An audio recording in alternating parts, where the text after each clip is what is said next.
It's 1974, and Alice Hyatt is hopelessly out of date. Old-fashioned hairstyle, old-fashioned taste in music, and noticeably traditional gender roles. She has seemingly sat out the 1960s, trapped in a stucco house raising her weird son and serving up unappreciated food to her trucker husband, who resembles a 50s greaser. But when her life is upended by her husband's tragic death, Alice is thrown violently into the reality of her present moment. One wonders how the modern world of the 1970s will treat this 35-year-old widow and mother with dreams of becoming an old-fashioned chanteuse. This is the setup to Martin Scorsese's 1974 hit film, Alice Doesn't Live Here Anymore. A small slice-of-life drama with a female protagonist. In other words, just about the most anti-Scorsese movie that could exist. However, as the great director's career has gone on, its unusualness in his oeuvre has come to be one of the film's principal charms. The complex central character won Ellen Burstyn a Best Actress Oscar in the same season that she won a Tony Award for Best Actress as well. The screenwriter Robert Getchell spun the film's success into the long-running sitcom Alice, and Scorsese turned what was supposed to be a gig for hire into a mainstream hit and feather in his cap. This movie has been endlessly argued about. Is it feminist enough? Is Scorsese the right person to tell this story? Is it too stagey? Too improvised? Regardless of how we might answer those questions today, there is little doubt that when this film was released at the height of women's lib, it, and those who made it, truly met their moment.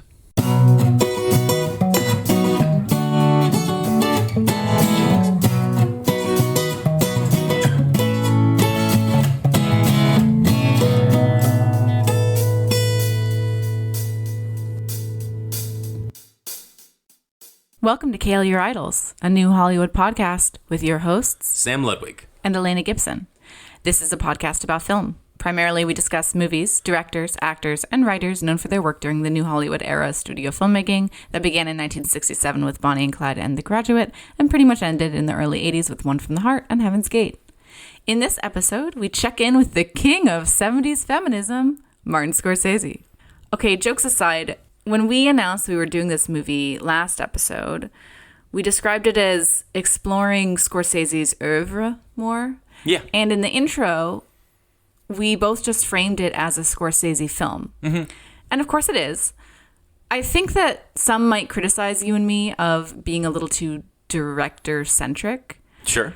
And in this case, I think that's pretty accurate because I think this movie... Sorry, go on.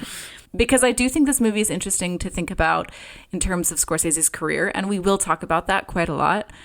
But I would say this movie is more of an Ellen Burstyn film than a Scorsese film, because Ellen Burstyn's the one who made it happen.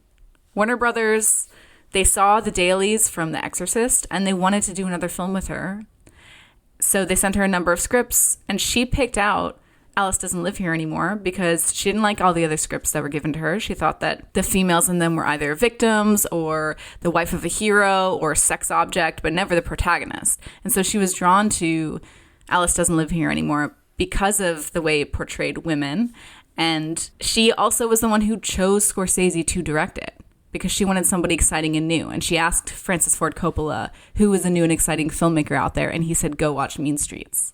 So she's the one who drove this forward, made this project happen, chose Scorsese, and her acting in this movie, I think, is the real thing that drives the heart of the film. It contrasts in a really weird way with Scorsese's directing. Yeah, I need to jump in here and just say, like, she is not the one who's in charge of the camera going crazy every 5 seconds, though, which is kind of an effect that I'm very often left with in this movie. Yeah, I mean, the camera work is kind of crazy, but that's not the main thing for me about this It's film. Often very distracting to me, but go on. It is distracting, for sure. But no, that's just my main point. It's like, this movie is a weird mix of a lot of elements. Yeah. There's Scorsese's direction with very notable camera work. Mm-hmm. There's Robert Getchell's script, which feels super old-fashioned, like 1930s witty dialogue style. Yeah. And I think that comes out the most in the restaurant scenes, which feel like they don't even belong in this movie. Yeah. And then appropriate that they spun that off into a TV show that seems to have very little to do with the movie. Totally. Like, when I was watching it, the restaurant scenes, I'm like, this feels like a sitcom. Yeah. The rest of it doesn't. Yeah. It'd be funny to be watching a movie that you wrote and be like, maybe I should just make this part of this movie a TV show for 10 years. I wonder if he felt like Scorsese and Burstyn turned his script into something that it wasn't. And he just wanted to recapture that. But Burstyn's acting feels like it's in a totally different movie than the script and the direction. So there's a Judith Krist's review of this movie that's pretty funny, because Judith Krist can sometimes be kind of a lazy writer. Like, I feel like sometimes she gets like a word in her head and keeps using it throughout a single piece. Within the first paragraph of talking about Alice's Love Doesn't Live Here Anymore, she's like, this is a woman's oriented picture, and Ellen Burstyn's giving an Oscar-oriented performance. She just stuck on oriented. She keeps wanting to think it's oriented. But I think the two things this movie gets remembered for is Burstyn's performance, which, again, she won the Best Actress Oscar and Tony in the same year. She won the Best Actress Tony for same time next year. Sorry that this sentence is very confusing, since I'm talking about something happening in the same year and then the play is the same time next year. But anyways, Burstyn won the Double Crown. I don't know. What would you call that? The Double Crown of acting? If you don't, does it count as anything if you don't win the Triple Crown? I don't know if there's a term for that. It's just bullshit just to win the Tony and the Oscar the same year. To be clear, it's not even anything. She did get a Triple Crown, but it wasn't until 2009, yes. I think, for Law and Order SVU. Some random TV show. Yeah, right, exactly.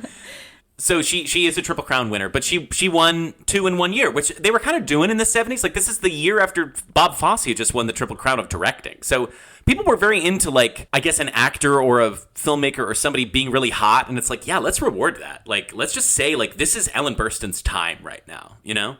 And this movie has that aura to it, right? A little bit. Like, this is Ellen Burstyn, like, welcome to the Ellen Burstyn experience. Yeah, this was definitely an Ellen Burstyn vehicle movie, and Scorsese was interested in making this movie because he wanted to see if he could make a vehicle film. He considered that a type of genre. He wanted to see if he could do a women's picture also. Yeah, I mean, what was his first line when asked to do this? Do you remember? What did he say? What do I know about women? Oh, no, well, Burstyn, when she went to see Mean Streets, and it hadn't been released yet, but she got a screening for it. And she liked it, but she was concerned about Scorsese being able to show a female perspective. She asked him, what do you know about women? And his reply was, nothing, but I'd like to learn. Yeah. And that totally won her over. Scorsese does seem to think that the kind of thing that would happen to a woman is, I don't know, maybe Harvey Keitel bursts into your hotel room and starts yelling at you and beating up the walls and stuff. Kind of maybe the same thing that maybe he thinks would happen to a man, I think. So, but do you want to start with this? Like, what do you think about this as a woman's picture, or do you want to keep going with Burstyn?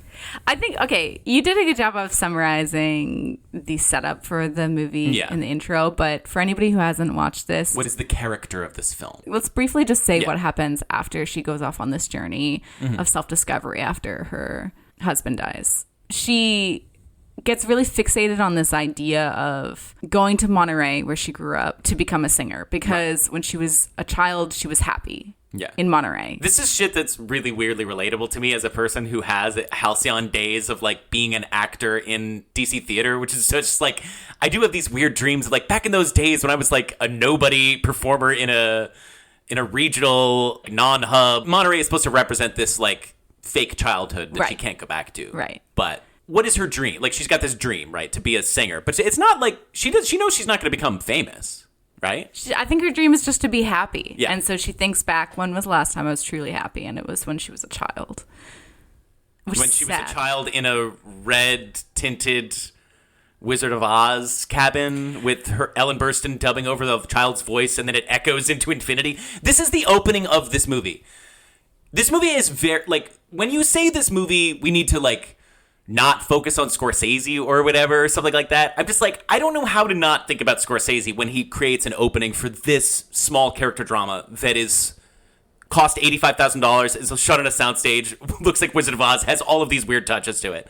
You know what I mean? He's wanting us to think about him, the choices he's making. Okay, I don't mean that we shouldn't focus on Scorsese. I'm just saying that Ellen Burstyn is as much if not probably more of a driver of this film than Absolutely. Scorsese. No, you're right. But yes, the opening shot. However, I would say, just to keep going with your director-centric argument with this is the first time we've gone back to any director, and we've already talked about several Ellen Burstyn movies already.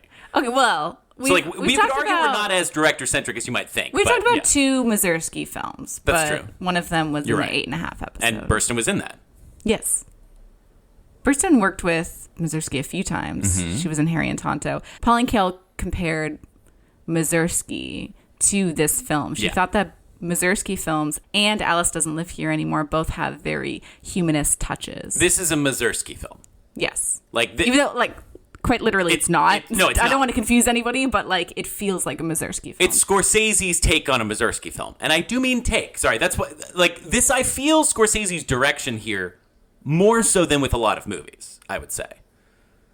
Some might say that it's a bit of a self-conscious thing. But anyways, back to Burstyn. I feel the direction here because it's so contrasting with the rest of the film. Right. And conflicting with it, but in a way that's interesting, not bad. It's not bad that those elements don't all go together perfectly. It's a really interesting film to watch and think about. Yes.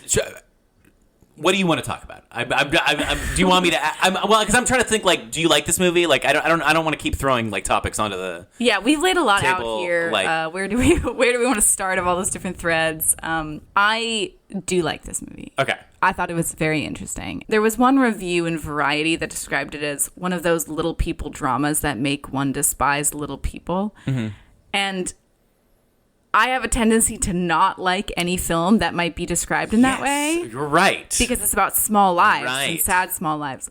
But the acting, the writing, and the directing, which are all three doing something totally different, they all bring something that is very entertaining to watch in the movie. So I wasn't ever finding myself too depressed while watching it. All right. So I liked it. What about you? I mean, we'll do our scale at the end. We'll talk about it later. So I'm kind of... I'll get more into what I think about it, because I'm still not kind of sure about. You got to work it out through the podcast? I think I got to work it out a little bit. But obviously, what you're talking about, these contrasting elements make or break the film. Yes. I would say. It's either a toothpaste and orange juice kind of thing. Why don't we start from something easy? Let's start from the opening shot that you mentioned. Yeah, let's do it. Do we like that or do we not? Because it's crazy colors. It just opens, bright red? And it's this very fake-looking set. I've heard it described as being very similar to New York, which he'll make later. Yeah, Soundstage's old-fashioned movie. Yeah. And apparently it cost twice as much as his first film. Just the set alone cost $85,000. This one sequence. Right, one sequence cost $85,000 to build the set. One sequence which you could argue is unnecessary. I don't think it adds anything. I don't, It just shows, this old-fashioned, it's like a Wizard of Oz callback. It shows Alice walking, and there's this old-fashioned song playing, and then she says something like, I could sing better than that, and she's kind of, cursing. She's I can sing better than that, stupid fucking bitch, or whatever. I don't know, but it's Ellen Burstyn dubbing over a child's voice. And was that actually Ellen Burstyn's voice? Or somebody, it's obviously not the little girl. It's some weird adult person, and then her mom calls her, and she's like, oh, Alice, where is that girl? And then she just makes a little comment to her. This is also a very short. It's not like you get this long setup of what her childhood was like. It's her mom calls her into dinner. She is about to come into dinner. She says a curse word. And then she says, I'll be bigger than Alice Faye ever. Wah, wah, wah, wah, wah, wah, wah, wah, wah, wah, wah, wah. Scorsese then, echoes her voice infinitely. And it's just what are you doing? It was crazy opening and not good and didn't add anything to the movie. So I can definitely say I did not like the opening shot. But he was trying something. He's trying something in every scene. There's a vibrancy. Then it cuts to this crane shot where they're flying through, the trees in a suburb, and it's just this weirdly active shot for being this, what could be a stately moving crane shot where the trees are blowing in the wind. And there's just endless movement happening on screen. There's always a lot of action happening in the frame and a lot of camera movement as well. There's a franticness that you're immediately supposed to get about Alice's personality and life. It's so frantic. They then quickly go into this dinner scene. It's Alice and her husband and her son sitting around the dinner table, and the camera's just crazily swinging back and forth at each of them. And not cutting, it's actively swinging and moving in handheld style. The cinematographer, Kent Wakeford, is the same cinematographer who worked on Mean Streets, which is one of the first films that did handheld with a 35 millimeter camera. So this is kind of his style. Yeah, and it's Scorsese's style as well. Just imagine one of those Scorsese tracking shots going through a club, except we're in somebody's den and she's yelling at her kid. And there's crazy wallpaper in the background. There's crazy wallpaper. It's just a lot of choices going on. And I mean, so many choices. The camera work is shaky cam, but it's really shaky cam. It's like they gave the camera to somebody whose arm was broken. And they're constantly having to readjust it and stuff. And they're always telling them move around, go to the other angle, do a 180 around this and stuff. Yeah. Pauline Kael calls it a runaway movie and says that Scorsese seems to have let the characters go loose. The camera is hyperactive and tracking them. And it's got a Cassavetes-ness to it, trying to capture what they're going to do next behaviorally. Which is something that Scorsese actively said he was going for. He was inspired by Cassavetes and he was inspired by Ellen Burstyn's acting ability because she came up through the Actors Studio. Mm-hmm. And so he actively was trying to do a Cassavetes thing when he rehearsed and improvised with the actors ahead of time. And he had... Cassavetes was his hero and his mentor. Yeah. And he had the screenwriter, Robert Getchell, sit in on the improvisation sessions and then incorporate that into the script. Yeah. So this is back when we did our Wanda episode and they were Wanda was talking about constantly being compared to Cassavetes and, Barbara Loden was saying no, I'm doing the opposite of the kind of stuff they're doing in Cassavetes. Cassavetes is all Actors Studio, improvisational, really frantic, Ellen, a lot of behavior, people really trying, Ellen Burstyn's making a lot of faces. She's making a lot of faces. Making a lot of faces, doing a lot of funny voices, doing a lot of bits. And, this is what, the hallmarks of the Actors Studio, you could call it, it's a version of, over-the-top understated. Or over-the-top behavioral and normal. Do you know what I mean? Mm-hmm. It's really going hard to show you, I'm a regular person. I'm having an emotional moment, and I'm not holding back. Right. An interesting dynamic depicted between the husband and Ellen Burstyn. Yeah, I mean, he just seems abusive and shitty, but later... Ellen Burstyn's character, says that she felt taken care of and safe, even though he was shitty. She liked something about it, and she, I think, was attracted to his manliness. Yeah, and his stubbornness and telling you, this is what we're going to do, and she's like, okay, that sounds great. But, at first, I'm watching it, and it's a little bit I'm sorry, but I have watched this movie, and the last time I watched this movie, I was I didn't think it really worked. Mm-hmm. And I'm less arms crossed at it this time. But at the beginning, I'm just watching it being okay, Scorsese admittedly knows nothing about women. Tasked with making a quote-unquote women's picture. That was kind of the idea for this. Everyone's thinking of this as let's speak to the burgeoning women's movement and issues facing modern women, right? And the opening is what if the most meathead, terrible husband was totally shitty to you and you took... it's just... It almost feels a little bit well, this is going to become... This is not going to have a real feeling of femininity to the... Yeah, or nuance or femininity to the experience. It's just going to be this ultra-violent Scorsese fantasy of how gruff regular people are and how they have these violent fantasies that they must be sort of taken out on the women in their life. But then there's actually kind of a really disturbingly sweet scene with the husband in bed where they're struggling. You can see that they have no ability to communicate with each other. She looks at him, she's trying with him, and he makes a single monosyllabic grunt to her, and she just turns over really hurt. And then it's a shot of him, and it's he's got locked-in syndrome. His eyes are watering. He is in his brain. You can see he's I do not know how to express my emotions. You need to... Do you remember what I'm talking about? Yeah. And then he rolls over and hugs her, right? And he kind of grabs her boob, and she's kind of into it. She's into it because she went out to buy meat at the grocery store earlier, and the guy's like, "Oh, what's the celebration? What's the occasion?" And she's like, "Oh, I just want my husband to be sexually into me." So that's what she wants. She wants him to grab her boob, and when he does, in a sweet way, it is weirdly tender. Yeah, no, and she's not unable to speak her mind at any point in the movie.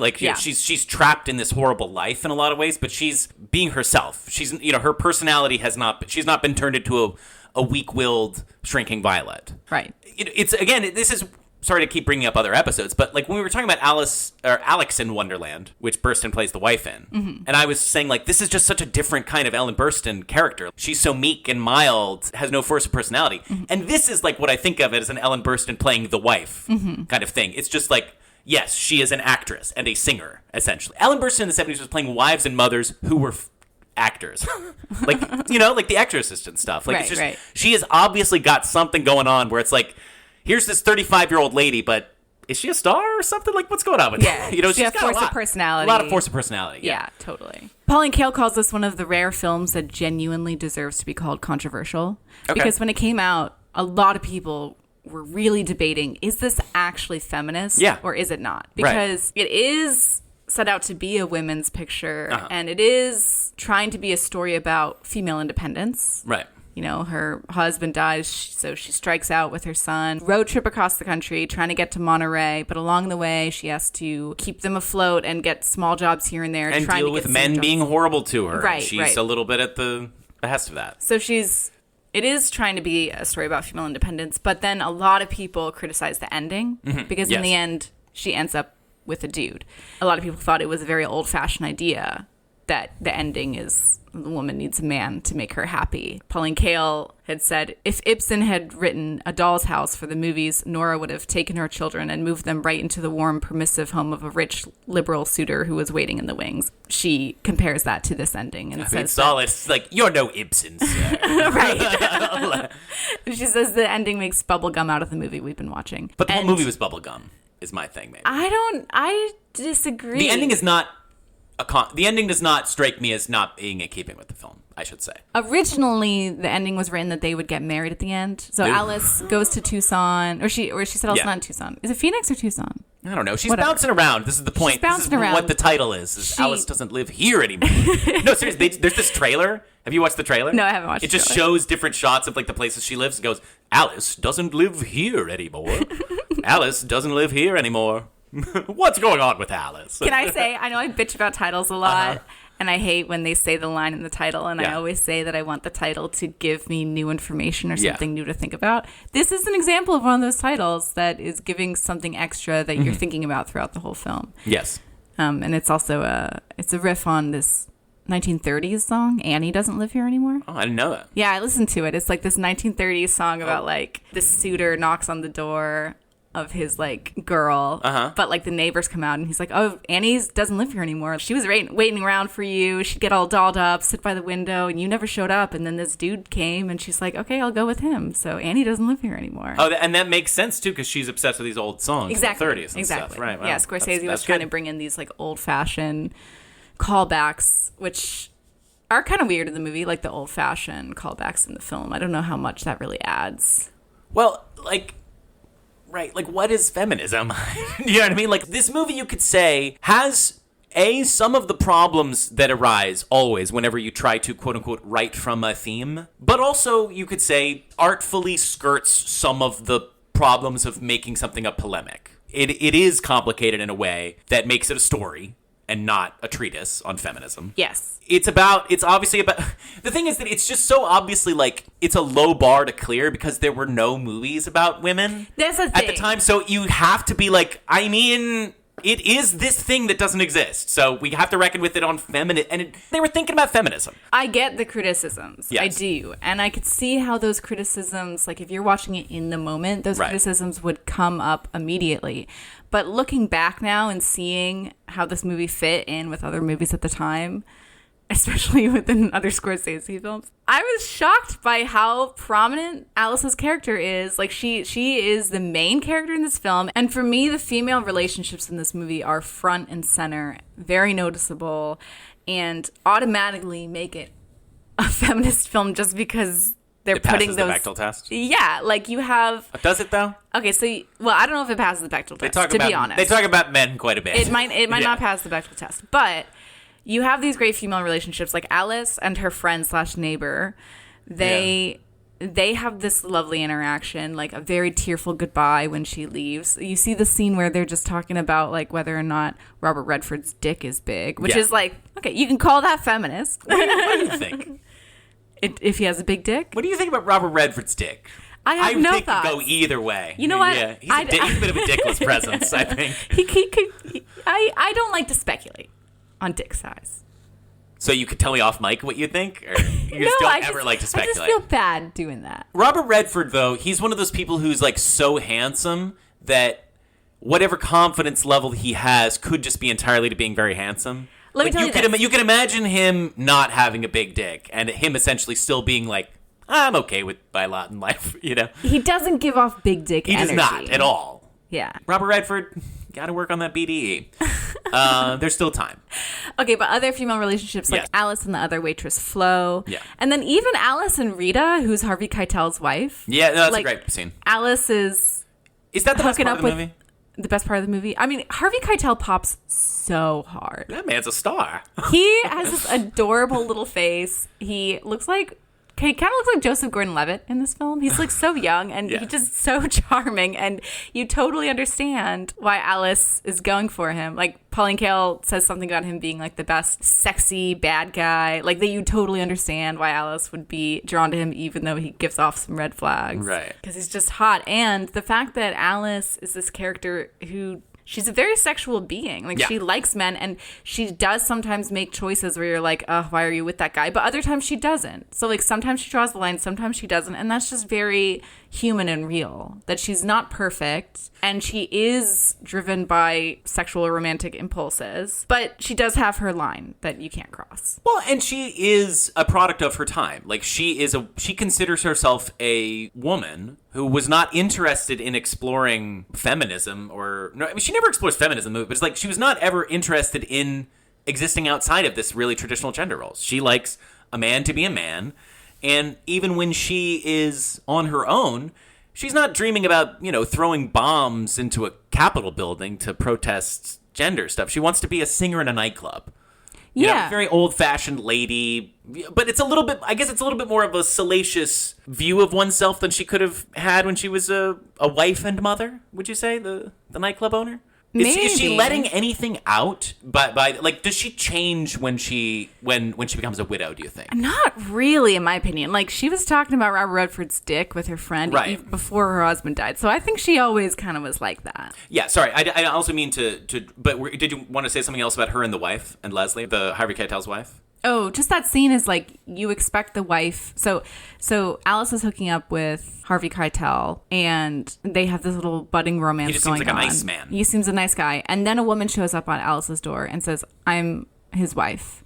And Alice is like, oh my God, I'm so sorry. And the wife, you expect her to be like, stop messing with my man, that kind of thing. But instead she's like, look, I'm pleased just asking you, one woman to another, can you stop hooking up with my husband because he's spending his money on you and we need the money. Yeah. Like me and my child need the money to survive, and please. And Alice is just so sympathetic to that. And it's just a really touching moment of like women supporting women. And that's pretty early in film to see that. For me, the female relationships felt so authentically female. It did feel like a feminist film to me, even if all of the plot that happens doesn't perfectly align with some great moral statement. Like, I don't want a big moral statement in a film. I just want realistic portrayals of people, and realistic portrayals of women. Like, yeah, that is a low bar, but honestly, it's a bar that's not often crossed. I don't need characters to act in a way that is socially right. I would prefer them not to, frankly. And it's not like I have real critiques with this movie that it's like I wish it was much more feminist. It's just that I guess there is an element of the movie that does feel very like looking at women's issues almost from that. It's similar to that thing where people get mad at men who suddenly realize that there's issues with women to worry about when they have a daughter. There's a certain element to the movie that does feel like from a male's perspective, but what you're talking about with the wife touches on... So the central feminist concept that is being discussed with this film, and one that I think this is something that that society had to sort of have explained to you, but it's like, why is it bad to be a housewife, right? Or like, what are the potential pitfalls of being a housewife? Mm-hmm. Isn't that just something that maybe some women like? Mm-hmm. And they might want to have a man take care of them. And like, what's wrong with that? Is there anything wrong with that? And the feminist argument would be like, yes, he might die. He might divorce you. You always need to figure out how to support yourself. You should never be dependent on a romantic relationship, because then if your husband starts fucking another woman, you need him to go to work and give you money. Like, you don't have a source of money if your husband, if your husband is Harvey Keitel and he's suddenly fucking Alice. Like, essentially, this movie is about being independent, right? It's about breaking free of this role of being dependent on a man. But here's the thing. So what makes this movie interesting is her husband's death is both this, like, galvanizing moment of, like, oh my God, we've got no money. Everything we spent was on the funeral. I gotta move. I gotta figure out how to take care of my son. I gotta figure out what I want out of life in order to make some money. But it is really an opportunity, her husband's death. The thing is that it puts her in this precarious position, but at the same time, the movie is also treating it as, like, a fun adventure. Her search for a job as a nightclub singer, a guy asks to look at her ass, and she doesn't take that job, and then the next guy she meets is a sweet guy, and she gets a job with him. You know, it's just, like, there's a lot of stuff about this movie that feels a little easy on the character, but maybe that's fine. I don't know. It's just, like, when you're trying to show this supposedly, like, the hardship of being a widowed woman who has no life skills, then the fairy tale aspects of a lot of the movie, I think, do sort of muddle the waters potentially. But again, we're talking about turning, a social idea into a story, right? So, like, what's the story here, Yeah, so I think this, I've just had a number of thoughts as you were saying all of that.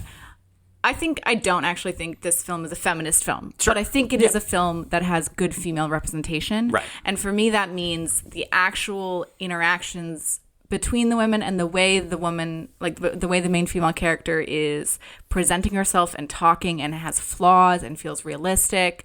All of that feels great to me and authentic. And that comes from the acting and the writing to some degree, but the story, the actual plot points, not feminist, really. And I don't know. No, she is thrown into the world of men, and men are horrible in this movie, and that's a certain kind of feminist. But slant, it has that thing you're talking about like from a male's perspective. Then they come in and they're fucking shooting guns, right? They're Exactly. gonna fucking punch you, and it's like very extreme with the camera work. It's like, oh, then you burst in, and it's just like has a very maleness to it. I don't know, right? It's written by a man and directed by a man, so you focus on that, and that's kind of how you're viewing it, and I'm noticing way more just the authentic female representation of how the characters actually read their lines and act. I think it's just another example of how there's just multiple conflicting perspectives clashing in this film in a way that maybe works or maybe doesn't.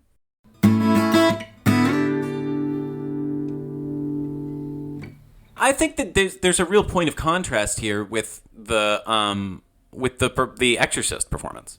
Like, Ellen Burstyn is playing a kind of a similar character in that and this.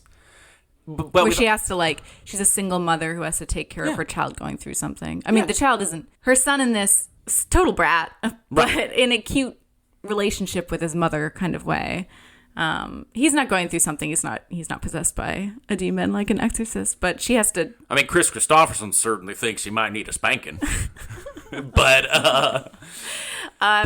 Maybe his friendship with Jodie is like Jodie Foster's character Audrey is kind of like being possessed by a. God, in my opinion, Jodie Foster might be the best performance in the movie. Jodie Foster is coming in hot. She's so amazing. Jodie Foster is so incredible in this movie. On Instagram, I'm gonna post a clip of Jodie Foster's scene in this film where you're first introduced by her. Like, she's something else. She's this cool tomboy who's like, everybody's here is weird. Do you want to go get high on Ripples or whatever? No, drink. She wants to drink Ripples. Yeah. She wants to drink malt liquor with him and play guitar and just tell him that she thinks he's really cool. Yeah, so gender roles is what you're thinking about. They're putting Jodie Foster in this tomboyish role, and and it's got this stuff on its mind. But you're right.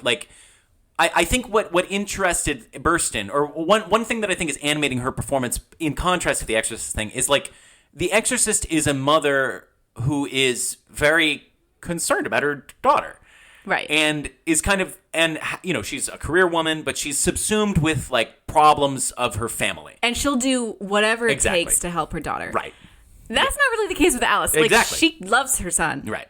And wants to take care of him. But she's also going to pursue her dream of singing. Yeah, and as much as she can. Yeah, and also she's fine leaving him in a hotel room all day while she just goes and does bullshit, and she gets really easily annoyed at him, just does not find a lot of the stuff that he says very amusing, and Yeah. Yeah, it just seems like it's like she loves him, but he's a bit of a burden to her. So it's realistic. Right. No, that's this movie is a messy real life story. Yeah. It's a tale of like what it's really like to be a mother. And what it's really like to be a wife, and what it's really like to try and get a job and be a waitress. I'm not a mother. Right. But... I was using quotes in my saying what it's really like, But when I saw her interactions with her son in the film, it just screamed like, this is realistic. Okay, so realism, though. Now let's bring in this conversation.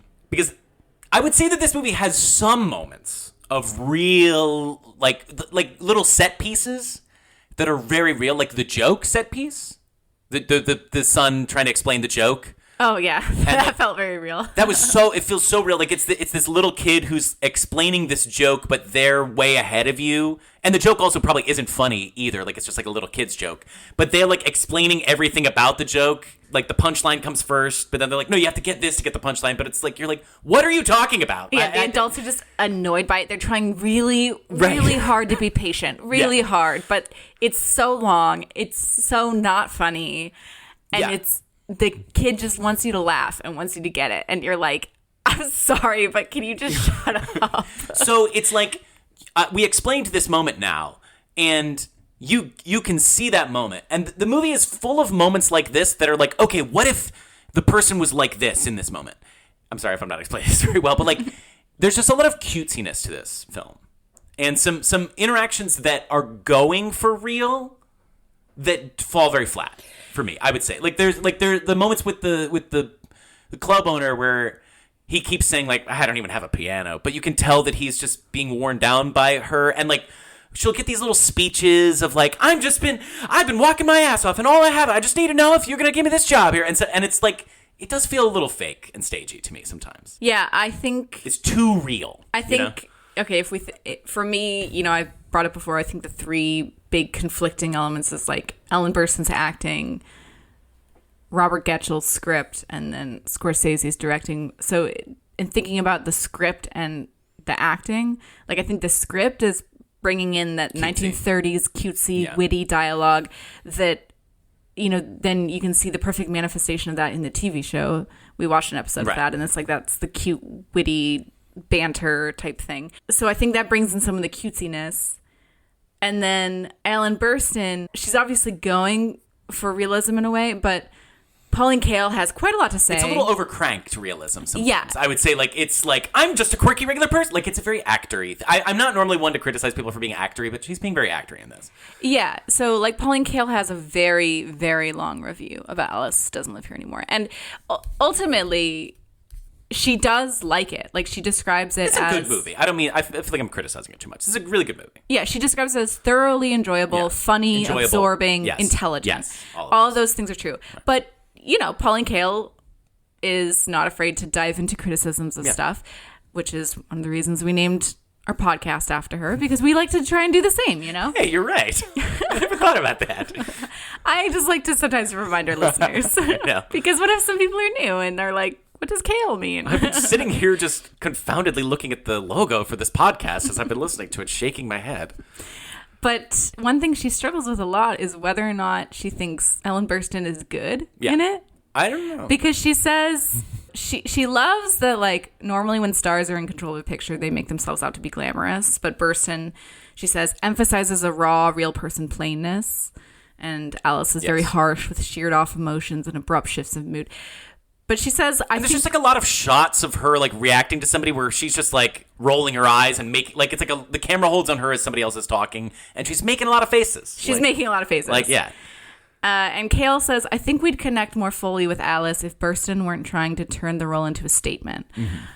On the other hand, there's a stimulation and excitement in what Burstyn is attempting. Yes. I don't really like most of her acting here. Her rhythm seems a beat off. Yeah. Yet I'm held by what she's trying to do and by her need to play against the stereotypes. And she's referring to the women's movement. Right. And she says, the trouble with Ellen Burstyn's performance is that she's playing against something instead of playing a character. Yes. But she also, at the same time, points out how unfair it is to criticize Burstyn for all of that. Like, she basically says she's letting her anger dominate the role. And she calls this the first angry young woman movie, which I don't even know about that. I don't even know if anger is the main thing in the character of Alice. I don't know if we can call a 35-year-old young. 35-year-old woman? Right, okay, so that's something like Kale says is like, how can we criticize Burstyn for bringing all that into the role? Because she clearly identified so much with this character. She had just gone through a divorce, and she didn't break into Hollywood until her 40s. Like, she was an actress 30s. before... She's 30. She's in her late 30s here. I think she's playing...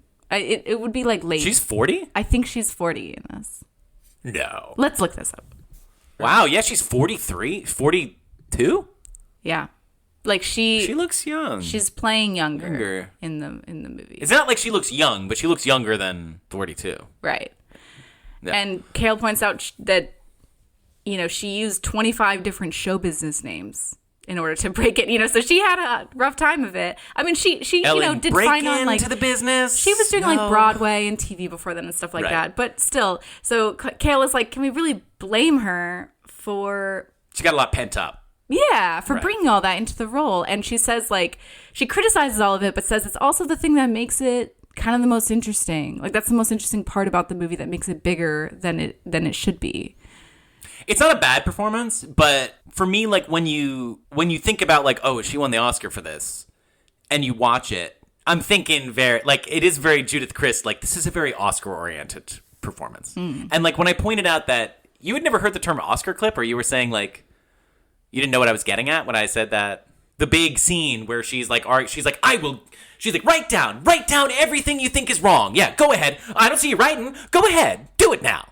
Like that. And like, I was like, oh, this is such an Oscar clip. And you seem to look confused about that. I'm familiar with the term Oscar moment. I haven't heard it in terms of Oscar clip. And it wasn't immediately obvious to me that was what that moment was. Right. Because when I think of somebody being like, oh, this is such an Oscar moment, I think of something as being so over the top melodramatic, but going for the Oscar. No, but that's what that moment is. It's just she's going for over the top realism and I think being real mom. Like, I think I'm less cued in to acting as you. For me, I don't see the over-the-topness as much, and I'm less aware of the faces she's making. And I think you have more familiarity with acting, obviously. But in that moment, I'm not talking about, she's not being so over-the-top. It's just this very raw moment where she kind of gives you, like, here's my philosophy. I'm Alice, and I say that I will fix your life, but I don't want to hear any complaining about it. Like, it's just a big speech where she's saying to the other lead character, this is who I am. Accept me or don't, you know? Yeah, like, let's put a little clip of that moment you're talking about in.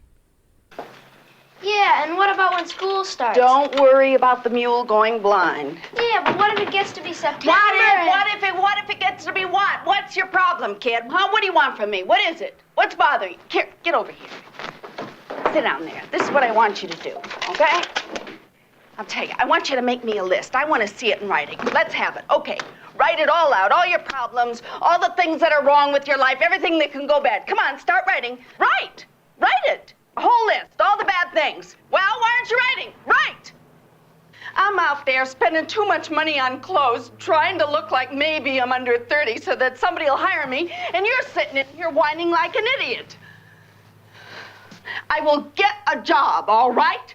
I will get you to Monterey before your birthday. I will get you in school by September. I swear it. Shall I open a vein and sign it in blood? Perfect thing to clip, I think. And she won. So then you have to think about it. Yeah. As like, she was kind of going for that. Yeah, I mean, it was an Ellen Burstyn vehicle movie. Right. So it makes sense. And we love Ellen Burstyn. We put her in the theme song. We love her. Yep. She's great. I actually didn't know her before the theme song was written. Mm-hmm. Sam wrote the theme song, and I was like, I don't know who these people are, but I can't wait to find out. Yeah. This is not my favorite of her roles. This is probably my least favorite of any of the movies that we've talked about of hers. I liked her more in Exorcist and Alex in Wonderland. I love her in this. Yeah, I don't want to be too critical of it. It's the combination of elements, like you say. Like the Scorsese direction is making me focus on how alive the characters are supposed to feel in a way that I don't know. I don't want to be a contrarian about this movie. Or like I don't want to be. I don't think you're being contrarian about this movie. I think that you have an opinion that a lot of people have about it. What can you describe this opinion that a lot of people have that I have? It doesn't quite work, and that it's ultimately forgettable. It's a movie that you could easily imagine Paul Mazursky, Hal Ashby doing a better version of, or not a better version, but a more like it's lighter touch. Yeah, lighter touch, and somebody who you would imagine would be attracted to this story, which Scorsese was not attracted to this story. No. He was hired to do this story. This was his first opportunity to do a Hollywood film, and Yeah. he wanted to show people that he could do a women's picture, that he could have some like a female lead, Right. that he could do somebody else's script, a star vehicle, a big budget, multiple locations, and it established him as a bankable director because he could do that. But you're right that like A Tale of the American Southwest, a place that he's not known for always going to, often Yeah. going to a different milieu, a lot of stuff different. He had pointed out at one point that it was his first opportunity to film in like an open spaces Yes. location, not in a city. Yeah, a lot of beautiful, sort of semi-beautiful, like it's a road movie. They're driving around on highways and stuff. You got a lot of vistas.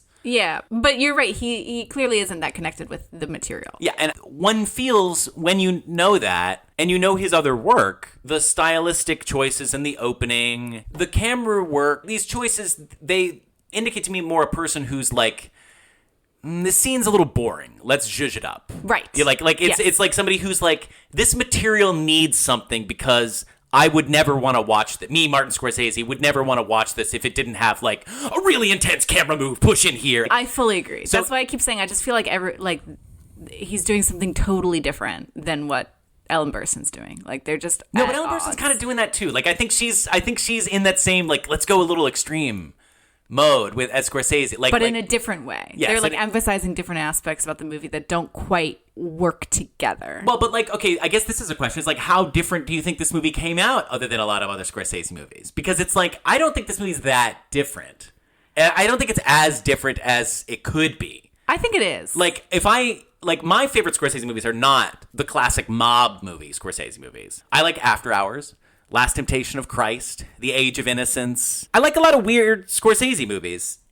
I think this movie is more like Goodfellas than After Hours. I don't know. To me, I was just Like- so struck by the female characters that I was like, wow, yeah, this is nothing like a Scorsese film. But they're so similar. Like I she's saw the kind of camera like, work, but she's kind of like a classic Scorsese protagonist in a lot of ways. If you say so, I feel like you're just kind of forcing that out. He didn't write this, obviously, No, but like she is kind of this deluded idiot, which is typical. Like she's a little bit deluded. She's a flawed character, shall we She's say? flawed, right? yeah. She's not. She's way too fixated on the idea that Monterey is going to make her happy. She's not a genius. She's a regular person. Yeah. She makes a lot of dumb decisions. And she says a lot of stuff that she regrets saying. It seems like a very kind of classic Scorsese protagonist that I would see. Somebody who's a little bit caught in this world where they're not in control of it at all. And there's a lot of violence that erupts around them. The contrast that I want to make with this movie and other things is this is not a kind of movie that would be made that much at the time. Like, even just Right. forget about it being about a woman. Just the smallness Yeah. of the story. It's a proto-mumblecore film. Except with the camera work of Sam Raimi. Or, you know what I mean? I was thinking a lot about Janet Planet. Watching this movie. It's kind of a similar thing. Boyhood is another movie. Yeah. You want a Richard Linklater or an Annie Baker, somebody who's good at small little moments. Like the Mazursky thing. Mazursky is that comparison Mazursky's is another perfect. one. I think, but yeah, it's Scorsese doing quirk is like he's still got a height in it, I guess so. Again, like I don't see that much, but Okay. I get what you're saying. You're just way more familiar with Scorsese's work than I am, so Perhaps. you can speak on this more than me. But again, like I said, for me, the Scorsese element, I notice the camera work. Obviously, I'm hyper aware of the elements that feel like Scorsese in it, but I'm more noticing the Ellen Burstyn. And if I were more tuned into Scorsese, then maybe I'd agree with you more. Not that I disagree with This you. is it's more just- about. I think you also don't like mumblecore movies, or like you don't like those. You're often not a big fan, like you say, of like those kind of like small movies. Right. So maybe like you do need a little zhuzhing up. I think I do. Like, yeah, Usually. you do need a little interesting camera work and interesting choices and structural stuff. I do. Yeah. Yeah. I mean, I've grown to appreciate subtlety a lot more as I've grown as a film lover. So I do love subtlety and stuff, but I don't want it to be boring. This movie, it does need the zhuzhing up. Without Scorsese's direction, without Burstyn doing her weird but great acting, I think I would really dislike this movie. You would really dislike this. I think it would be one of those movies that I would hate watching. because it's like about little stories, little people in a very depressing way, and it would just make my heart ache in a way that makes me want to go kill myself. Like, I think I would really dislike it without the zhuzhing up that they brought to it. If it didn't have this $85,000 set, no, I could Wizard do of Oz without- set at the beginning, you'd want to kill yourself at the end of the movie. I could do without that opening shot. I don't need that for my will to live. I am bringing a lot of extra textual stuff to the film. But when I did first watch it, I felt a little bit bored and pretty unsatisfied by the ending. What you had said about the movie, I was set up to not like it. Okay. Because you didn't like it. I Right. could tell. And I was surprised by how enjoyable I found it to be. What did you enjoy? Like, what was surprising to you about it? It was the female relationships. Really? Do you want Yeah. to talk about them? I mean, I did. Like, I just thought they were very realistic. But also, there were... Well, they're weird characters. And then, there was just, weird stuff going on. I really did not like... Let's talk about the restaurant stuff for a second. Yeah. Like I said, it does not belong in this movie, which is weird because... It comes an that's hour what- in. Yeah, and it's just, so... it's so different than the rest of the film. There are weird comedic scenes where there's this very awkward waitress, Vera, messing up everybody's orders, and they show us so much footage of her just moving everybody's plates around and getting crying. it wrong and crying, and it's like, what the fuck is this? It does not belong there. It's so strange and out of place. The weird thing about Vera's big daddy, is that her father or boyfriend? I don't know. On the motorcycle. Flo and Alice laugh about it, Whatever. Okay, so it's Vera weird. is shy and weak. Flo is brash, yet sensitive. I think she's real. Yeah, well, so I think she cares about people, but she's brash, like you said. she's brash. She's got a dirty mouth. There's a lot in this movie about propriety and having a dirty mouth. I mean, Alice doesn't like Flo because of it, but what else? Well, what then else? Kristofferson spanks the kid because he's got the foulest mouth he's ever seen. Okay, can we talk about that for a sec? Yeah. Okay, so clearly it's You supposed don't want to to show. talk about dirty mouth? You don't want to talk about what this film's saying about bad words? Sorry, what do no, you? no, what no, else? no. Do you have no. I'll keep thinking about. I'll keep thinking. Well, no, it's clearly contrasting old sensibilities with new sensibilities. Sure.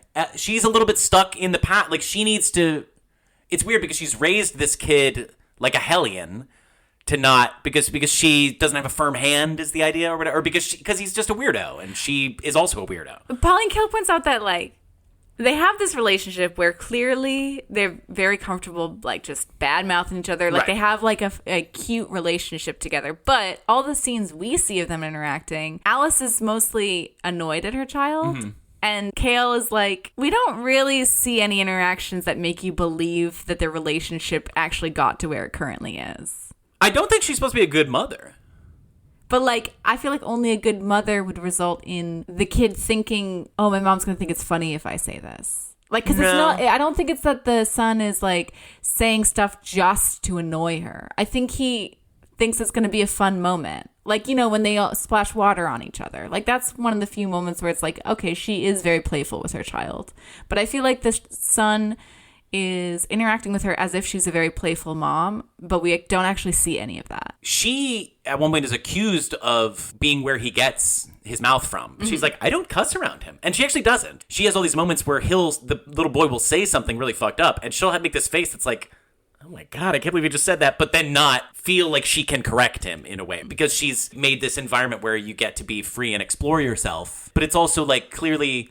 She didn't do that on purpose because that was just born out of whatever desperate dynamic was at play with her and her husband in the house. And the little boy is always pissed off every man who's ever been around. Right. I mean, it's weird. You don't even feel like Alice's husband is his father. I thought he was the stepdad at first. I thought it was too. And Kael even points that out. Some of these relationships are not really set up well enough. No. You're just set in these relationships and you don't actually believe that the characters got to where they currently are because that father does not treat his son like an actual son. There's a lot of great moments of character, but they often feel a little unearned to me. I agree. When she's saying goodbye to her friend has this beautiful thing where she's some of the best times of my life have just been sitting around talking with you. And I'm I believe that, but that was also too much of a moment right we now. didn't see that. We didn't see enough of that. You're totally she right about plays it. it so not well, earned. but yeah, it was not earned. Yeah, and there's a lot of stuff like that, like the ending of the relationship, Kristofferson, his developing relationship with the kid. I agree. These are these things where you can play that off and be like, well, that's life, right? Like life is messy, but it's also a movie. Yeah, I feel like they're out acting the script. Yes, and putting more in there than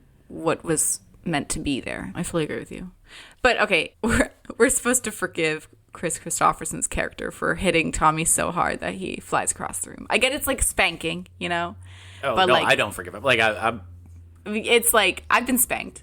Right. As a kid. So like, did you different fly time. across the floor I did into not a fly. table? No, I did not. And it's have like a bloody nose or when that happens, I'm like, are we really supposed to come back think that she ended up with a great guy at the end when she goes back to him? Scorsese had said he was never trying to make a feminist picture. He said he was making a film that was about self-responsibility and about people making the same mistakes over and over again. Yes. So maybe in his mind, he's like, she's making a mistake at the end. I know he said it's supposed to be a bittersweet ending, right? Like they change it from a wedding. Right. To just a sort of tearful reunion in front of all of the diner patrons. Because they've really built up that this restaurant's such an important part of her life. Right. And it's like he suddenly is pressuring her to understand herself well enough to get what aspects of her dream of going to Monterey are a fantasy and what aspects are her actual dream of being a singer.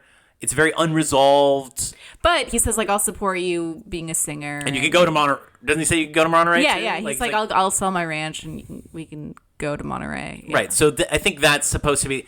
I do... It's weird because the movie treats it as like, it would be worse if he was hitting her than the kid. Yeah, which is fucked up. It's a weird ending. Like, and people have argued about this ending. Weird. It's arguably not satisfying because it's kind of left up in the air. No, and then the fact that it happens in front of the restaurant people in this cutesy way, it's like it's trying to be like fucking Mystic Pizza or some rom-com or something, but it's not that movie at all. No. It's a movie about a widowed single mother who sings in various small establishments and dates some men. Best actress. I love that she's not that good of a singer. No, but that's the point, is right? It's I know, but I love that. Yeah. I know. Of course I love that. But this is the thing. I just want to say, this was kind of an Oscar baity thing in the 70s. Lead characters who want to be a singer. Burstyn takes home the gold for doing this. It's kind of similar to Diane Keaton and Annie Hall. Also kind of got a Tender Mercies aspect. That movie auto-played on our Amazon after we watched Alice Doesn't Live Here Anymore. All of these things are both this thing of like, let's tell a story about a musician, but it's also a musician who's singing an old-fashioned kind of music. I think that's a good transition, like, to mention how this film works in terms of the narrative of Scorsese as a guy who's really great at working with music. Because, like, he's already kind of established himself like that with Mean Streets, right? I ask because I always forget Mean Streets, so you'll have to help me with that. But music is a thing in that movie, right? He has some people walk into a club to Rolling Stones music, which... Oh, that's that film, that tracking shot? Yeah, only that film. No, it's like one of every... He's done it a billion times, yeah. Okay, well, anyways, he's clearly trying to make statements about music in this movie. There's some pretty cool music. But Kale says, like, she feels a little like less cool. It's not really thematically consistent, and he's not really doing enough with it. It's such a weird thing they're trying to say about this kid's taste. The kid who kind of looks like John Lennon, by the way. But she's like, stop, you're listening to Mott the Hoople. Like, I'm like, what a pull. I guess this kid is kind of quirky. Like, is that like a weird thing to listen to as a kid? I don't know anything about music. No, I mean, they were just very of that moment. Like, it's just kind of like, Mott the Hoople were like a semi-glam band. Their biggest song is cover of David Bowie's All the Young Dudes. Oh, okay. I've enjoyed some Mott the Hoople from the time, but they're a very 70s artifact. It's very like what this 12-year-old would be into. I think. But what do you think of the other music? There's Elton John and stuff.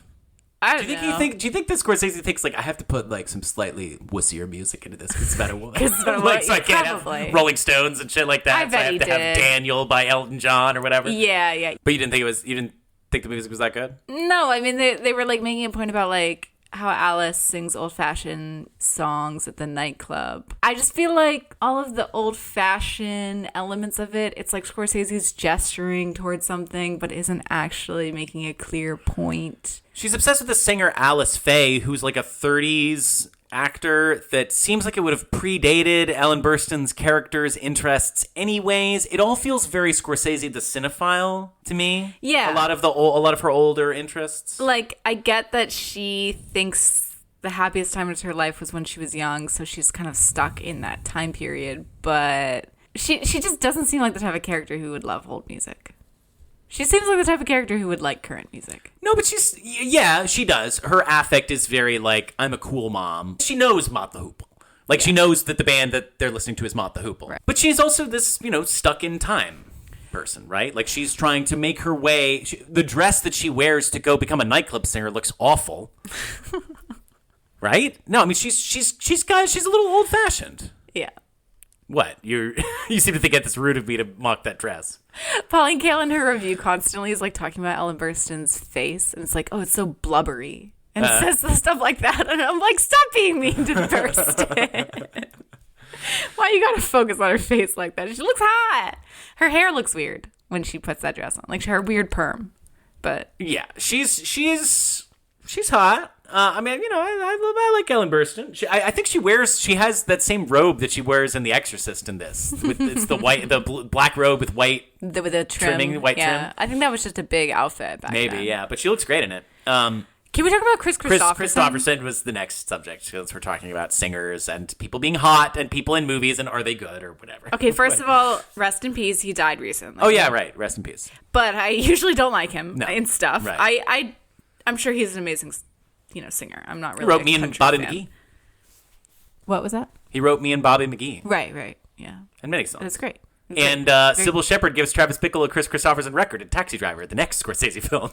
Right. Right? That's weird. I just also think it's so funny that this is clearly Scorsese's idea of, like, a hot guy is a cool rock star. No, I'm serious. Like, you know what I mean? It's like a cool, like, roots rock star. Like, that's like Scorsese's, like, that's what a woman would really want to be with, right? A big bearded guy like Kris Kristofferson. Like, Kael is so into Kris Kristofferson. Yeah, right. She's like, he fuses geniality and sexiness. What other non-threatening male is so sexy? And she describes him as great point. sensual relaxation, angelic, nostalgic spirit. And she says, his roly-poly fleshiness is a cushion against disaster. He's Big Daddy Santa Claus. He's the greatest goddamn pillow in the world. So fucking funny. What an iconic hero for a women's lib movie. A declawed, defanged man who yet offers security and sex. I do feel like these are roles that I excel at. So, by the way, I have to say, I feel like I'm kind of good in like a female-centric romance. Like I'm the cop in Bridesmaids. Yeah. Or whatever, you know what I mean? Yeah. Like, I don't know. Sorry. Yeah, totally. No, I'm not saying I'm like Kris Kristofferson. Yeah. You're the greatest goddamn pillow in the world. I'm a little like non-threatening. That's true. But no, I don't know what else. Your eyebrow went up at that. No, it's just like, okay, so we're poly, right? So there's always this like moment when if I'm like dating a new guy where he's clearly like a little on edge about meeting my husband. You know, like, is this going to be a husband who's like, you're dating my wife or whatever, you know? Yeah. But then every time I date a guy and that guy meets you, they're always like, oh, okay. I'm not threatened. Sam is not scary. Sam is gentle and not, like, there's no concerns about you ever being violent. It would be cool to remake this movie and, like, have her, like, wind up with a non-binary fucking ranch owner. He's so male. I know he's like non-threatening and stuff, but like his beard is just like, he's soft-spoken. His eyes are so blue. Okay, I usually don't like him. And when I say that, I mean I've only seen him in a couple things, and I actively did not like him so much so that we turned one of the movies off. Well, wasn't it Pat Garrett and Billy the Kid? Yeah, and it's just also like him without the beard, man. It's weird. I don't need that. And we were like, we don't want to watch this right now. We're not enjoying Kris Kristofferson. You know, he famously helped to destroy New Hollywood with Heaven's Gate and stuff. Right. So we will talk about it more. But you know, he's given a lot of very similar performances. He has a distinctive vibe. It is well deployed here, I would say. He's good in this. Yes, he's right for the role. Totally. He's in the pocket, and he didn't annoy me. No, yeah, I thought he was very good. Yeah, his interactions with the kid, they follow the very traditional good stepfather, but then he maybe is not the dream stepfather. he is human and does not have infinite patience for your annoying kid. He doesn't seem to actually like the kid at all at any point. He seems like he's like, I will tolerate this kid because I'm into you, and I'm willing to put up with this kid because I want you in my life. But he doesn't truly seem to have a bond with the child. Maybe that's the case. That's interesting. Yeah, that could be. I was looking at it as more just like he's seeing that this kid needs a man. Because this kid's so fucked up, and it's clearly because all he does is hang out with this weird mom all the time, So I think I was at least projecting some of that onto me. Speaking of the kid, I never got a lot of that when I was a kid. I never had a lot of stepfathers recognizing that I was obviously fucking weird because I hang out with my mom all the time and wanting to take me under their wing. Did you relate to the mother-child relationship? Okay, right. So, yeah, I mean, like, this is a movie that hits a certain note for me that, like, I lived a life with a single mother. So you were more sensitive to, like, is this realistic or not? Like, yeah, and obviously my mom was not, chasing dick in the same way, I don't think. You say obviously as if the audience all knows that your mom isn't chasing dick. Well, no. Your mom could be anybody. This is a rather extreme portrait of single motherhood, I would say. Like, it's like she becomes a diner waitress. She wants to be a singer. She gets involved with men who are all up on the verge of killing her, basically. Okay, it's like, look, I worked in a diner for years. And I can tell you, it's not that crazy of a storyline. I remember, like, I had this, like, friend that I cooked with. She was, like... I worked in a diner where everybody was not that well off, okay? And they were with shitty guys. Like, I was, like, really close with somebody who was much older than me, and she had this dude who kept getting her pregnant, and then, like, he'd convince her to have the baby instead of getting an abortion, and then right before the baby was born, he'd fucking leave her. And I was, like, he came into the restaurant at one point, and I walked out there. I gave him his plate of pancakes because I was a cook. I wasn't usually in the front of the house, but I gave him his plate of pancakes, and then I took a raw egg and cracked it on top of his pancakes. You did? I did. That's the most badass thing I ever did. But that is very Alice doesn't live here anymore. I feel like that's something that Flo would do. But I was like a 14-year-old girl or 15-year-old girl, so like everybody just kind of laughed, including him. Mm-hmm. He just laughed about it, and I was like, well, fuck you guys.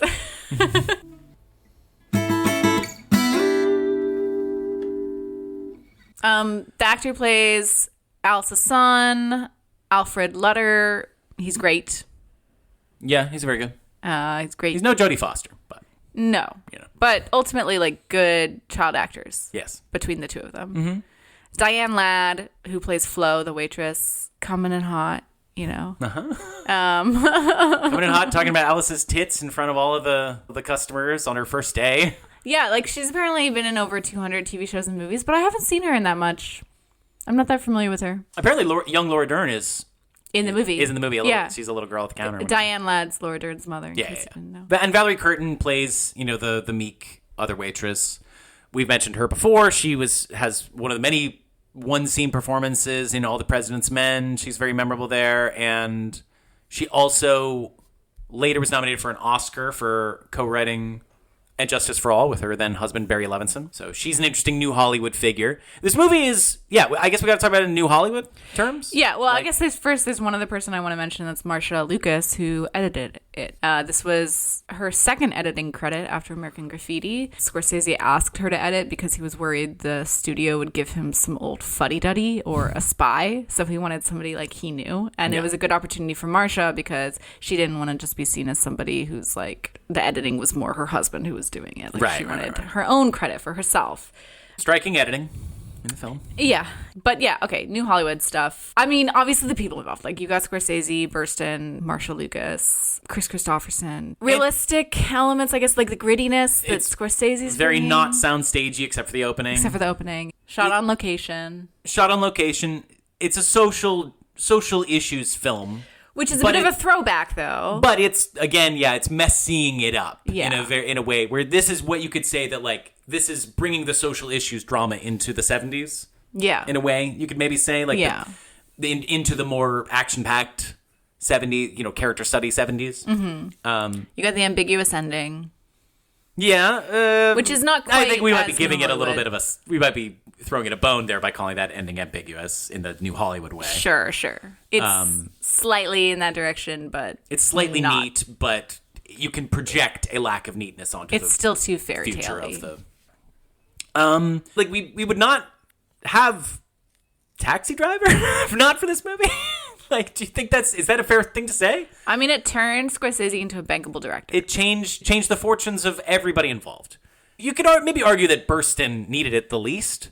Yeah, she was really going hard. She already had Last Picture Show. She already had Exorcist. Harry and Tonto, Alice in Wonderland. So she was already doing fine.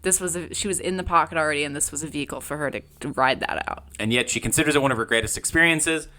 It's also funny, now that I'm thinking of Burstyn as being so much older, right? That when she's saying she wants a young director like Scorsese, I associated that with her being like, right, like a new Hollywood person like me, but she's like 15 years older than him. Yeah. Which is weird. They're both still alive, Burstyn and Scorsese. We just saw her in that Exorcist Believers. Remember that? She was wonderful. That was terrible. Yeah. She was so well used in that. Yeah, an interesting film, seems to stand outside of a lot of new Hollywood trends, and yet it's kind of responsible for a lot of important new Hollywood developments. Yeah. A stepping stone picture. It's a stepping stone, for sure. For a lot stepping of people. stone, for sure. Burstyn obviously looks on this as a great success, but it's like, I don't even think this would be in like the top 5 most important movies that she's ever made, Like, well, if she gets her Oscar for it, I would say yes. Yeah, but it's like she's done so much cool stuff at this point that it's like... She identified so much with this character, and she put so much of herself into it, and she was the one who spearheaded it. She picked out the script. She chose Scorsese. This movie was her baby. Right. And I feel that, and I do feel like it's a really important film for Burstyn. Like I said, when I was watching it, that was the main thing I was paying attention to. So I disagree with you about this. But a little bit not as seen as other. That's true. It's underseen. Underseen. Yeah. But so in the context of New Hollywood, in the context of Scorsese, in the context of Burstyn, and I guess finally the one other thing that we should really talk about is like where this film exists in the continuum of women's pictures and in the landscape of New Hollywood. And yeah, like, I mean, do you think this movie was like influential? There weren't that many female-centric movies during New Hollywood, so I unfortunately don't think that it spearheaded female pictures. I think it was a blip in the New Hollywood timeline and unfortunately did not open any doors for women. And like we talked about this before in the Brian De Palma Obsession episode. I compared De Palma to Scorsese. Or, and I've talked about like Woody Allen too. Like I think those are directors who, whatever you want to say about their interest in women, have a natural interest in women. Sure. Yeah. Like, yeah. Scorsese clearly, he just doesn't really care that much. I feel like he was like, okay, I did my women's picture. Time to move on to the other stuff I actually care about. I mean, yeah, like that is literally what he did. It was a job for hire. It felt to me like he overcranked a lot of his own work because I think he thought it was not interesting to him. Yeah. Yeah, like you said, did everything to distance himself from the idea that it was a woman's picture. He's like, I'm just making a story about personal responsibility. Maybe if it came out more cohesively, we would have a totally different timeline of film where he would put women more front and center in his films. I don't think so, because I don't even think he just engaged with the story enough to even give it a chance. And so, yeah, it's weird because Scorsese is the one person of these guys who happened to make a film that's not only about a woman, but it's about like issues facing women. Right? It's a women's issues movie to some degree. Yeah, but it wasn't, again, he was not the one who was like, I want to make this film. Like, Ellen Burstyn decided she wanted to make this film, and she chose him as the director, and he was like, I would be stupid to turn this down because it's my first opportunity to do a Hollywood film. Yeah. So I really can't credit him for being like... No. I'm not trying to credit him. Yeah. I'm trying to do just the opposite. Yeah. Like, I'm saying that, like, it's just funny that, like, out of all of these guys who have varying levels of interest in women, most of them not much interest in women, I would say. But some of them do. Some of them could make this movie. But I feel like no male director in the 70s would have made this movie unless it was a job for hire like this. Yeah. Because they just didn't give a shit about women. Yeah, no, well, and they didn't give a shit about, like, women's issues. I just wish that this happened a lot more in the 70s. I wish that they'd given this assignment to a lot of different directors. But I don't think this is a success story. I think as it's far as not as far as a women's picture. I think as a movie, the quality of the movie as a whole, it's not very cohesive. There were lots of things I enjoyed about it. It's interesting to watch, but cohesively, it does not all fit together in my head. It's disjointed. I see. And what I like about it is that there's so much to think about. It really is interesting to consider from the different people's from thinking about the different people involved and where they're at in their career. But as a whole, the film, despite being entertaining, is not a complete unit. Like I said, and like somebody else said in their review, I forget who it was, but it basically is like too many cooks in the kitchen, as I'm saying. Yeah. But I would argue that the too many cooks thing is also what makes this movie interesting, good at all. No, I agree. Yeah, so I agree. it's an experiment that I wish had been tried with people, with more people other than just Martin Scorsese, who, in my opinion, is the least interested of women of all of these guys. Yes, it would have been nice if they got somebody who actually like really gave it a true shot. Yeah, if Ellen Burstyn, was making Hal Ashby make this movie in 1971 or something, that could have been very interesting. Yeah. All right, you want to Cold Stone it? Yeah, okay, so we're about to rate this movie on the scale of Cold Stone Creamery's ice cream sizes. As you may remember, if you've ever attended a Cold Stone Creamery function, or just gone there for fun, or not even gone there for an event, just for ice cream. They have different sizes than normal ice cream places. Instead of small, medium, and large, their ice cream sizes are like it, love it, or gotta have it sized ice cream. And we've reappropriated this scale to rate movies that we at least like. We say a movie is either a like it, love it, or gotta have it, or if we don't even like it, we say it doesn't make the scale, or we, say it's, I don't know, what's a shittier ice cream? Pistachio. Say it's pistachio ice cream. I don't know. I like pistachio. Anyways, okay, maybe I'm muddying the waters here. What did you think of Alice Doesn't Live Here Anymore vis-a-vis The Cold Stone?